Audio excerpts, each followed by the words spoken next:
பிரியமானவர்களே, இயேசு கிறிஸ்துவின் நாமத்தில் உங்களுக்கு என் அன்பின் வாழ்த்துக்கள். ஆண்டவர் இயேசு கிறிஸ்து உங்கள் மேலே மிகவும் அன்பும் அக்கறையும் உள்ள தேவனாக இருக்கிறதுனால இன்றைக்கு அவர் உங்களோடு பேசுகிறார்.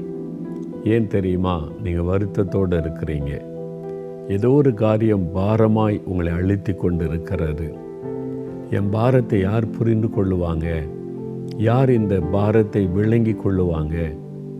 என் வீட்டில் கூட யாருமே என்னை புரிந்து கொள்ள மாட்டேங்கிறாங்க. நான் தனியாகவே இந்த பாரத்தை சுமந்து கொண்டு இருக்கிறேன். எல்லாரும் என்னை அசட்டை பண்ணுறாங்க. எல்லாராலும் நான் புறக்கணிக்கப்படுகிறேன். வேலை செய்கிற இடத்துல அற்பமாக பேசுகிறாங்க. அப்போ நான் எல்லா இடத்துலையுமே நெருக்கப்பட்ட நிலைமையில் இருக்கிறேன். இந்த வியாதி ஒரு பக்கம், தேவைகள் ஒரு பக்கம். இந்த பாரத்தை சுமந்து ஏன் இந்த உலகத்தில் வாழணும்? இதை விட மரித்து போனால் நலமாக இருக்குமே. அவங்கெல்லாம் நல்லா இருக்கிறாங்களே, இவங்கெல்லாம் நல்லா இருக்காங்களே, எனக்கு மட்டும் ஏன் இந்த மாதிரி பாரம், இந்த மாதிரி நெருக்கம்? இந்த மாதிரி ஏதோ ஒரு காரியத்தில் உங்களுடைய மனதில் ஒரு துக்கம், பாரத்தை சுமந்து கொண்டு வேதனையோடு நீங்கள் இருக்கிறீங்க. இப்போது உங்களை புரிந்து கொண்ட, உங்களை விளங்கி கொண்ட, உங்களுக்கு உதவி செய்கிற ஒருவர் வந்திருக்கிறார். அவர் உங்களை பார்த்து ஒரு வார்த்தை சொல்கிறார். என்ன தெரியுமா? வருத்தப்பட்ட பாரம் சுமக்கிறவர்களே, என் மகனே, என் மகளே, வருத்தப்பட்ட பாரம் சுமந்து கொண்டிருக்கிறல்ல, என்னிடத்தில் வாருங்கள், நான் உங்களுக்கு இளைப்பாறுதல் தருவேன். Come unto me, I will give you rest. அந்த பாரத்தை நான் எடுத்துருவேன், அந்த துக்கத்தை நான் நீக்கிடுவேன். உனக்கு பாரமாக இருந்து அழித்து கொண்டு இருக்கிறதல்லவா, அதிலிருந்து உனக்கு ஒரு விடுதலை உண்டாக்கி உனக்குள்ள ஒரு சமாதானம், ஆத்தும அமைதி, ஒரு நிம்மதி, மன மகிழ்ச்சி, அதான் இளைப்பாறுதல், அதை தருவேன் என்று ஆண்டவர் சொல்கிறார். அது வேதத்தில் சொல்லப்பட்டிருக்கிற இயேசுவனுடைய ஒரு வார்த்தை. மத்தேயு 11:28 அது எழுதப்பட்டிருக்கிறது. வருத்தப்பட்டு பாரம் சுமக்கிறவர்களே, நீங்கள் எல்லாரும் என்னிடத்தில் வாருங்கள், நான் உங்களுக்கு இளைப்பாறுதல் தருவேன் என்று ஆண்டவர் சொல்கிறார். வருத்தத்தில், இந்த பாரத்தில் பலவிதமான பாரம் இருக்கிறது. பாவம் அது ஒரு பாரம், மனிதனை அழுத்தக்கூடிய ஒரு பாரம். இந்த பாவத்தின் பாரத்தை சுமந்து நான் இளைத்து போனேன், என் மனசாட்சியே என்னை குற்றப்படுத்துது, இந்த பாவத்திலேருந்து யார் எனக்கு விடுதலை தருவாங்க? பாவத்தையும் விட முடியல, நிம்மதியாகவும் இருக்க முடியல. இந்த மாதிரி பிரச்சனையில் பாவத்தின் பாரத்தை சுமந்து வேதனையில் இருக்கிற மக்கள் அநேகர். இன்னொரு பக்கம் சரீரத்தில் நோயினால் தாக்கப்பட்டு அதனால் உண்டான மனபாரம். எனக்கு ஏன் இந்த வியாதி வந்தது? நான் ஏன் இப்படி கஷ்டப்படணும்? நான் என்ன பாவம் செய்துட்டேன்? இப்படியெல்லாம் மனதில் பலவிதமான கேள்விகளோட எனக்கு ஏன் இப்படி ஒரு வியாதி வரணும்? அது மருந்துகள் வேலை செய்ய மாட்டேங்குது, சுகமாகிறது கஷ்டம்னு வர சொல்கிறாங்க, பணெல்லாம் வீணாகுது, ஒரு பாரமாய் உள்ளத்தை அழுத்தி கொண்டு இருக்கிறது. சரீரத்தின் வேதனை ஒரு பக்கம், அது மனதிலே பாரமாய் அழித்து கொண்டிருக்கிற காரியம் ஒரு பக்கம். ஒருவேளை கடன் பாரம், அது கூட பாரம், கடன் பாரம், அது ஒரு பாரமாய் நம்ம அழுத்துக்கிறது. ஐயோ, என்னை கடன் கொடுத்தவங்க வந்து வீட்டு வாசலில் நின்று கேவலப்படுத்துகிறாங்களே, வந்து அவமானப்படுத்துகிறாங்களே, என் சம்பாத்தியமெல்லாம் வட்டிக்கே கொடுத்து அப்படியே மனம் சோர்ந்து போய்விட்டது. கடன் பாரம் அப்படியே அழுத்துகிறது, பாரமாய் உள்ளத்தை அழுத்துகிறது. இதிலிருந்தெல்லாம் நமக்கு ஒரு விடுதலை கிடைக்குமா? என்னைக்கு கிடைக்கும்? எத்தனை வருஷங்கள் தொடர்ந்து கொண்டு தானே இருக்குது கடன் பிரச்சனை. இந்த பாரம் நம்மை தொடர்ந்து கொண்டு தானே இருக்கிறது. இப்படிப்பட்ட ஒரு வேதனை, அப்படி ஒரு பாரத்தை சுமந்து கொண்டு இருக்கிறீங்களா? குடும்ப பாரம், பிள்ளைகளை படிக்க வைக்கணுமே, மகனுக்கு இப்போ ஃபீஸ் கட்டணுமே, எப்படி இவங்களை படிக்க வைக்கிறது? திருமணம் செய்து கொடுக்கணுமே, வயதாகிக்கொண்டே இருக்குது, போதுமான பணம் இல்லை, வசதி இல்லை, இந்த படிப்புக்கு பணம் செலவு பண்ணும், மகளுடைய திருமண காரியம் பாரமாய் அழுத்துகிறது. இந்த தேவைக்கு என்ன செய்ய, அந்த தேவைக்கு என்ன செய்ய, இந்த அனுதன தேவையை வாழ்க்கையில் ஒரு பெரிய போராட்டமாக இருக்கிறது. பாரம் உள்ளத்தை அழுத்தி கொண்டே இருக்கிறாரு. இப்படி ஏதோ ஒரு பாரம் உங்களுடைய உள்ளத்தை அழுத்தி வேதனைப்படுத்தி கொண்டே இருக்கிறாரு. யார் உதவி செய்வாங்க? யாராவது எனக்கு ஹெல்ப் பண்ணுவாங்களா, யாராவது எனக்கு உதவி செய்வாங்களா? நம்முடைய இருதய மனிதர்களை தேடுகிறாரு, உதவியை தேடுகிறாரு. ஆறுதலான ஒரு வார்த்தை யாராவது சொல்லுவாங்களா என்று உள்ளம் இயங்குகிறாரு. இப்போ உங்கள் பக்கத்தில் இயேசு வந்து நின்று உங்கள் தோள் மேலே கை வைத்து சொல்லுகிறார், என் மகனே, என் மகளே, உன் பாரத்தை என் மீது வைத்து விடு. நீ ஏன் பாரம் சுமந்து தவிக்கணும்? நான் இருக்கிறவனுக்கு உன் பாரத்தை நான் ஏற்றுக்கொள்ளுகிறேன். அந்த பாரத்தை என் மீது வைத்து விடு, நான் உனக்கு இளைப்பாறுதல் தருகிறேன். என் ஆண்டவர் உங்களை பார்த்து தான் சொல்கிறார். முடியுமா? அப்படிலாம் இயேசு செஞ்சிருவாரா அப்படின்னு நினைக்கிறீங்களா? அநேக ஆண்டுகளுக்கு முன்பாய் ஒரு வாலிபன், வாலிப வயசுனாலே நல்ல வாழணும், சந்தோஷமாக இருக்கணும், எதிர்காலம் அப்படி இருக்கணும் இப்படி இருக்கணும், இந்த கனவுகளோடு வாழ்ந்த ஒரு வாலிபன் திடீரென்று ஒரு நோய் அவனை தாக்கினார். அவன் அந்த நோயினால் பாதிக்கப்பட்டு பலவீனப்பட்டு பாருங்கள், பிளட் வாமிட்டிங்லாம் எடுக்க ஆரம்பிச்சிட்டான். டாக்டர்கிட்ட கொண்டு போன 2 நுரையீரலும் பாதிக்கப்பட்டு விட்டது, ரொம்ப சீரியஸ். அப்போ அந்த நாட்கள் எக்ஸ்ரே தான் எடுத்து பார்ப்பாங்க, ஸ்கேன்லாம் வராத காலம். அப்போ எக்ஸ்ரே எடுத்து பார்த்தபோது அந்த லங்ஸ் 2ம் பாதிக்கப்பட்டிருப்பதை டாக்டர்கள் கண்டுபிடிச்சு சொன்னாங்க. உடைய 2 நுரையீரலுமே பாதிக்கப்பட்டு விட்டது. இது சுகமாகி நீ சர்வையாகி வர்றது ரொம்ப கஷ்டம். ஆனால் அது வரைக்கும் நீ ஆஸ்பத்திரியில் தான் இருக்கணும்னு ஆஸ்பத்திரியிலே வைத்திருந்தார்கள். தினந்தோறும் மாத்திரை, மருந்து, கவனிப்பு இதெல்லாம்.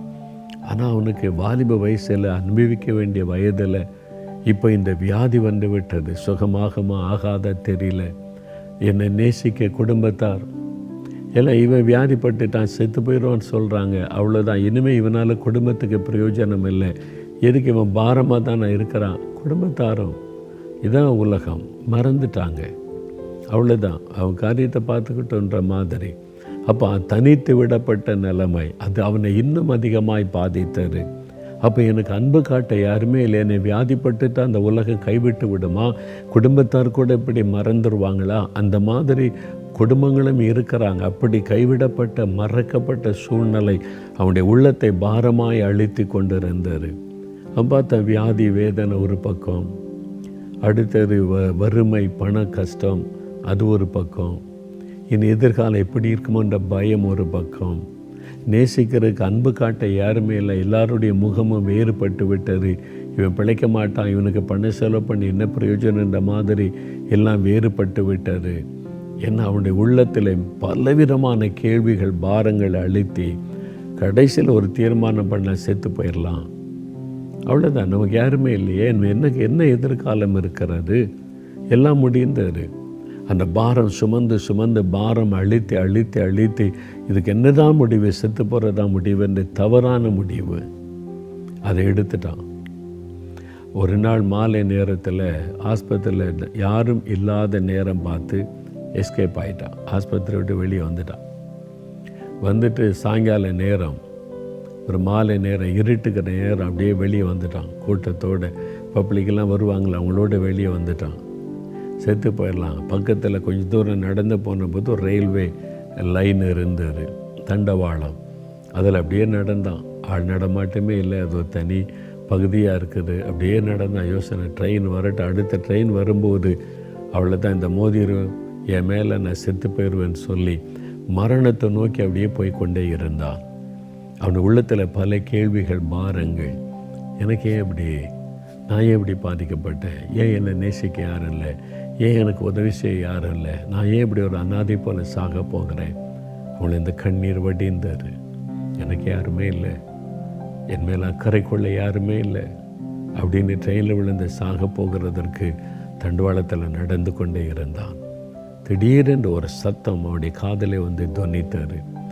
மரணத்தை நோக்கி ஓடிக்கொண்டு இருக்கிற வாலிபனே, என்னிடத்தில் வா என்று உன்னை அழைக்கிறார் என்கிற சத்தம். மரணத்தை நோக்கி ஓடிக்கொண்டிருக்கிற வாலிபனே, என்னிடத்தில் வா என்ற ஒரு அழைப்பு. யாரோ அழைக்கிறாங்களே. அவன் நின்று கவனித்தான். இந்த பக்கம் அந்த பக்கம் திரும்பி பார்த்தான். கண்ணு கட்டி இந்த தூரம் வரைக்கும் ஆட்களே இல்லை. யார் பேசுகிறது என்கிட்ட? ஆனால் ஒரு சத்தம். யோசித்து கொண்டிருக்கும்போது திரும்பவும் இருக்கிறாரு. மரணத்தை நோக்கி ஓடிக்கொண்டிருக்கிற வாலிபனை என்னிடத்தில் வா என்று அழைக்கிறார் என்ற சத்தம். நான் தான் மரணத்தை நோக்கி ஓடுறேன், நான் தான் வாலிபன், சாகத்தான் போய் கொண்டிருக்கிறேன், கரெக்டாக என்னை பற்றி யாரோ தெரிந்து வச்சு கூப்பிட்றாங்களே அப்படி நினைத்து கொண்டிருக்கும்போது அப்படியே அந்த சத்தம் வந்த திசையை நோக்கி நான் தூரத்தில் இருந்த அந்த சத்தம் ஒலிபெருக்கின் மூலமாய் வருவதை கவனித்தான். அதை நோக்கி நடக்க ஆரம்பித்தான். அங்கே பெரிய கூட்டம், பெரிய பெரிய லைட்லாம் போட்டிருக்குது, ஸ்டேஜ் எல்லாம் போட்டிருக்குது, பெரும் கூட்ட மக்கள் உட்கார்ந்து அந்த ஜெபம் பண்ணி கொண்டு இருக்கிறாங்க. ஒரு பெரிய கூட்டத்தில் கடைசி ஜெப நேரம். அந்த பிரசங்கம் பண்ணி ஜனங்களை ஜெபத்தில் நடத்தி கொண்டு இந்த ஊழியக்காரர் தான் பரிசுத்தாவினால் நிறைந்து இந்த வார்த்தை பேசி இருக்கிறார். மரணத்தை நோக்கி ஓடிக்கொண்டிருக்கிற வாலிபனே, என்னிடத்தில் வா என்று இயேசு உன்னை அழைக்கிறார் என்று அந்த வார்த்தை பேசியிருக்கிறார். அவர் அந்த வார்த்தையை சொல்லப்போ கேட்டபோது அவர் போய் நிற்கிறார். இதெல்லாம் கிறிஸ்தவங்க கூட்டமா? அப்போ என்னை அழைக்கிறார் சொன்னது இயேசு என்னை அழைக்கிறார் சொன்னாரா? அப்படி கவனித்தார். என்ன நடக்குன்னு பார்த்தபோது தேவனுடைய பிரசன்னம் அந்த மைதானம் முழுவதிலும் இறங்கி இருந்தது. ஆண்டவருடைய வல்லமையினால் வாலிபன் தொடப்பட்டான். இந்த இயேசு உனக்கு வேணுமா? உன் பாரத்தெல்லாம் மாற்றிடுவார். பாவத்தை, சாபத்தை, நோய்களை மாற்றி உனக்கு விடுதலை தருவார். நீ வந்து அவருக்கு உன் வாழ்க்கையை நீ ஒப்பு கொடுத்து அவன் பாரத்தெல்லாம் அவர் மேலே வச்சுட்டு அவர் பொறுப்படுத்தி கொள்ளுவார் என்று சொன்னபோது இந்த வாலிபன் தன்னையும் அறியாமல் ஓடினான். மேடைக்கு அருகிலே முன்னாலே போய் இயேசுவுக்கு முன்னாலே நின்று, என்னால் இந்த பாரத்தை தாங்க முடியல, வேதனை, என்னுடைய பாரத்தெல்லாம் மீது வைத்து விடுகிறேன், நான் பாவிதான், வாலிப வயசில் நிறைய பாவம் செய்துட்டேன், எல்லாத்தையும் அறிக்கையிட்டு இயேசுடைய பாடுபடியில் கண்ணீர் வடித்து அவன் நின்றான். ஜெப நேரம் முடிந்தது. அவருடைய மனதில் ஒரு லகுவான ஒரு சூழ்நிலை, அந்த பாரம் விலகி ஒரு சந்தோஷம், மகிழ்ச்சி. ஜெபம் பண்ணின போது வல்லமை இறங்கினதை உணர்ந்தான். தன்னுடைய லங்ஸில் ஒரு சுகம் வந்ததை உணர்ந்தான். ஃப்ரீயாக மூச்சு விட முடியுது, மாற்றம் தெரியுது. தன்னுடைய சரீரத்தில் ஏதோ நடந்திருக்கிறது. மனதிலும் சரீரத்திலும் ஒரு மாற்றம். ஆவியில் இருந்த மரண தற்கொலை எண்ணம் மாறிட்டு, கலக்க மாறிட்டு, சந்தோஷம், ஒரு புதிய நம்பிக்கை. ஆஸ்பத்திரிக்கு திரும்பிட்டான். அங்கே அவனை தேடி கொண்டேன். எங்கே போனேன் உன்னை காணுன்னு எல்லாம் தேடுறேன்னு சொல்லி அவன் அடுத்த நாள் டாக்டர் வந்தபோது சொன்னான், என்னை எக்ஸ்ரே எடுத்து பாருங்க அப்படின்னு சொன்னான். அதான் எடுத்தமே தம்பி, 2 நாளைக்கு முன்னால் ஒரு 2 லங்ஸும் பாதிக்கப்பட்டிருக்குது, டேஞ்சரான சூழ்நிலையில் இருக்கிற, நீ உங்களை கவனிப்போம் அப்படின்னு சொன்னாங்க. இல்லை, எனக்கு சோகமாயிட்டா. அதில் நான் தானே சொன்னேன், பார்த்து சொல்லுங்கள், நான் சுகமாயிட்டேன், எனக்கு நல்லா தெரியுது, நான் சுகமாயிட்டேன். என்ன நடந்தது உனக்கு? இல்லை, நான் சுகமாயிட்டேன், எனக்கு இன்னொரு எக்ஸ்ரே எடுத்து பாருங்கள். ரொம்ப தொந்தரவு பண்ணால, சரி உனக்காக நான் எடுக்க சொல்கிறேன்னு சொல்லி இன்னொரு எக்ஸ்ரே எடுத்து பார்த்தா கம்ப்ளீட்டாக அந்த லங்ஸு ஹீல் ஆகியிருந்தார், சுகம். அந்த பிரச்சனையே இல்லை. முதல்ல எடுத்த எக்ஸ்ரேக்கும் இப்போ உள்ள எக்ஸ்ரேக்கும் அவ்வளோ டிஃப்ரெண்ட்டு, எல்லாம் மாறி விட்டார். டாக்டரை ஆச்சரியப்பட்டு, இவனுக்கு என்ன நடந்துச்சு, நீ யார்கிட்ட போனேன், எப்படி இது நடக்க முடியும்னு கேட்டபோது அதெல்லாம் தெரியும். என்னை ஒருத்தர் கூப்பிட்டாரு, நான் சாக போனேன், என்னை ஒருத்தர் கூப்பிட்டாரு, வா என்கிட்டன்னு சொல்லி அவர்கிட்ட போனேன், என்னை தொட்டு சுகமாக்கிட்டார், பாரத்தெல்லாம் மாற்றிட்டார். யார் அவர்? இயேசு. அவர் தான் எனக்கு அவருக்கு சம்மந்தமே கிடையாது. நான் கிறிஸ்துவ குடும்பத்தை சார்ந்தவனும் அல்ல. சாக போனேன், பாரம் சுமந்து இழைத்து செத்து போயிடலாம், எல்லாம் எனக்கு யாருமே இல்லைன்ற ஒரு தனிமை, யாரும் என்னை நேசிக்கலை, எனக்கு அன்பு காட்டலை, அவ்வளோதான் நீ சாக போனேன். ஆனால் என்னை நேசிக்கிற ஒருவர், என் மேல் அன்பும் அக்கறையும் உள்ள ஒருவர், என்னுடைய பாரத்தை மாற்றக்கூடிய ஒருவர் என்னை அழைத்தார். அவர்கிட்ட போனேன். எல்லாம் மாறிட்டு, பாவத்தின் பாரம் மாறிட்டு, வியாதி மாறிட்டு, இப்போ யார் என்னை நேசிக்கலை, துக்கம் மாறிட்டு, எனக்கு இப்போ இயேசு இருக்கிறான்னு சந்தோஷம். 2 எக்ஸ்ரே கையில் எடுத்துக்கொண்டு ஆஸ்பத்திரியில் துள்ளினான், குதித்தான், ஓடினான். பார்க்குற மக்கள்லாம் சொல்கிறான், எனக்கு சுகமாயிட்டு, இயேசு சுகமாக்கிட்டார், பாருங்கள் என்னுடைய எக்ஸ்ரே பாருங்கன்னு சொல்லி பார்க்குறவங்கள்ட்டெல்லாம் ஒரு சிறு பிள்ளை போல சொல்லி மகிழ்ந்தான். இயேசு கிறிஸ்து அற்புதம். பிற்காலத்தில் ஒரு வல்லமையான ஊழியக்காரனாய் மாறி பல லட்சங்களுக்கு ஆசீர்வாதமாய் தேவன் அவரை பயன்படுத்தினார். எனக்கு அன்பானவர்களே, பாரம் சுமந்து இழைத்து போன நிலைமையில் யாருமே இல்லையே நீ கலங்கி நிற்கிறீங்களா? இயேசு சொல்லுகிறார், நான் இருக்கிறேன், என்னிடத்திலே வா, உன் பாரத்தை என்னிடத்தில் சொல், நம்முடைய பாரத்தை மாற்றி நமக்கு இளைப்பாறுதலை கொடுக்க இயேசு சிலுவையிலே மரிக்க தன்னை ஒப்பு கொடுத்தார். அந்த சிலுவையிலே அவர் சுமந்து கொண்டு போனார். பார சிலுவை சுமந்து கொண்டு போனார். ஏன்? நம்முடைய பாவத்தின் பாரத்தை தன் மீது ஏற்றுக்கொண்டு, நம்முடைய சாபத்தின் பாரத்தை தன் மீது ஏற்றுக்கொண்டு, நம்முடைய வியாதி, கவலை, துக்கம், பயம், கலக்கம், மன அழுத்தம் எல்லா பாரத்தையும் அவர் தன் தோளின் மேலே ஏற்றுக்கொண்டு சிலுவை என்கிற பார சிலுவையை சுமந்து கொண்டு அவர் போனார். சிலுவையில் ஆணிடிக்க தன் கைகளை ஒப்பு கொடுத்தார், கால்களை ஒப்பு கொடுத்தார். சிலுவையில் ரத்தம் சிந்தி மறிக்க தன் அர்ப்பணித்து கொண்டார். நம்முடைய பாவ பாரத்தை மாற்றணுமானா அவர் சிலுவையில் ரத்தம் சிந்தி மறிக்கணும். அதனால் தன்னை ஒப்பு கொடுத்தார். ஆனால் 3வது நாள் ஒரு உயிரோடு எழும்பணும். அப்போ தான் அவர் நமக்கு வெற்றி கொடுக்க முடியும். அவர் மரணத்தை ஜெயித்த உயிரோடு கூட எழுந்தார். இன்றைக்கும் அவருடைய கைகளிலே கால்களிலே தழும்புகள், ஆணி பாய்ந்த தழும்புகளை பார்க்க முடியும். உங்களுடைய பாரத்தை மாற்ற, உங்களுக்கு இளைப்பாறுதலை கொடுக்க தன்னையே சிலுவையில் அர்ப்பணித்து கொண்டவர் இயேசு. நீங்கள் செய்ய வேண்டிய ஒரே ஒரு காரியம், இயேசுவே என் பாவத்தின் பாரம், வியாதி, வேதனை, சாபம், கவலை, கண்ணீர், நெருக்கம், பாரத்தை நான் தாங்கி கொள்ள முடியல, எனக்கு உதவி செய்யுங்க. உங்கள் பாதபடியில் நான் வந்து என்னை ஒப்பு கொடுக்கிறேன்னு சொன்னால் போதும். அவருடைய கரம் உங்களை தொடும், உங்களை அணைத்து கொள்ளும். பாவத்தின் பாரம், வியாதியின் பாரம், வருத்தத்தின் பாரம் எல்லாவற்றையும் ஆண்டவர் மாற்றி ஒரு இளைப்பாறுதல், சந்தோஷம், சமாதானத்தை ஆண்டவர் தருவார். நீங்கள் பெற்றுக்கொள்ள விரும்புகிறீங்களா? உங்களுக்காக தன்னையே சிலுவையிலே பலியாய் கொடுத்த இயேசு உங்கள் பக்கத்தில் நிற்கிறார். அவரை பார்த்து சொல்லுங்கள், ஆண்டவரே நான் பாரம் சுமந்து சுமந்து இழைத்து போனேன், எனக்கு உதவி செய்யன்னு கேளுங்க. அப்படின்னா உங்களுடைய இருதயத்தில் வலது கையை வைத்து, இயேசுவே என் இருதயத்தில் இருக்கிற பாரத்தை மாற்றுங்க, உங்களுடைய இரத்தத்தினால் என் இருதயத்தை கழுவுங்க, என் உள்ளத்தில் வந்து எனக்குள்ளே வாசம் பண்ணுங்க, உங்கள் பாதபடியில் என்னை ஒப்பு கொடுக்கிறேன்னு சொல்லுங்கள். இருதயத்தில் கை வைத்து ஜெபிக்கிறீங்களா? தகப்பனே, தன் இருதயத்தில் கை வைத்து பாரம் சுமந்து இழைத்து போனேனே, பாவத்தின் பாரம் அழுத்துகிறது, வியாதியின் வேதனை அழுத்துகிறது, கடன் பாரம் அழுத்துகிறது, மனுஷருடைய ஆண்டவரை நெருக்கத்தினால் உண்டான பாரம், ஆண்டவரே வேதனைகள், கவலைகள், மன அழுத்தங்கள், இந்த பாரத்தினால் இழைத்து போன நிலைமையில் வந்திருக்கிறேன். இயேசுவே எனக்காக சிலுவை சுமந்தவரை, ரத்தம் சிந்தினவரை, 3வது நாள் மரணத்தை ஜெயித்து எழுந்தவரை, என் பாரத்தை உம்முடைய சமூகத்தில் வைக்கிறேன். என் பாவங்களை மன்னியும், சாபங்களை மாற்றும், வியாதிகளை நீக்கும், இந்த கவலைகள் கண்ணீரை தொடைத்தருளும், இந்த மன அழுத்தத்தை மாற்றி அருளும், இந்த பாவத்திலிருந்து, இந்த பாரத்திலிருந்து ஒரு விடுதலை கொடுத்து இளைப்பாறுதலை தாரும். இயேசுவே எனக்கு இறங்கும், இயேசுவே எனக்கு உதவி செய்யும், இயேசுவே என்னை மன்னியும், இயேசுவே என்னை விடுதலை தாரும், இயேசுவே என்னை ஆசீர்வதியும் என்று யார் யார் இப்பொழுது ஜெபிக்கிறாங்களோ அந்த தம்பியை தொடும், இந்த மகளை தொடும், இந்த தகப்பனார் தாயாரை தொடும். இப்பொழுதே இந்த பாரம் உள்ளத்தை விட்டு விலகட்டும், மனசில் ஒரு சமாதானம், சந்தோஷம், இளைப்பாறுதல் வரட்டும். இயேசு கிறிஸ்துவின் நாமத்தில் இப்பொழுதே இளைப்பாறுதல் உண்டாகி மகிழ்ந்து களிகூரை செய்தருளும். நீர் அவருடைய உள்ளத்திலே வந்துவிட்டீர், இளைப்பாறுதலை தந்துவிட்டீர். அதற்காக ஸ்தோத்திரம், ஸ்தோத்திரம், ஸ்தோத்திரம். இயேசு கிறிஸ்துவின் நாமத்தில் ஜெபிக்கிறோம் பிதாவே. ஆமேன், ஆமேன்.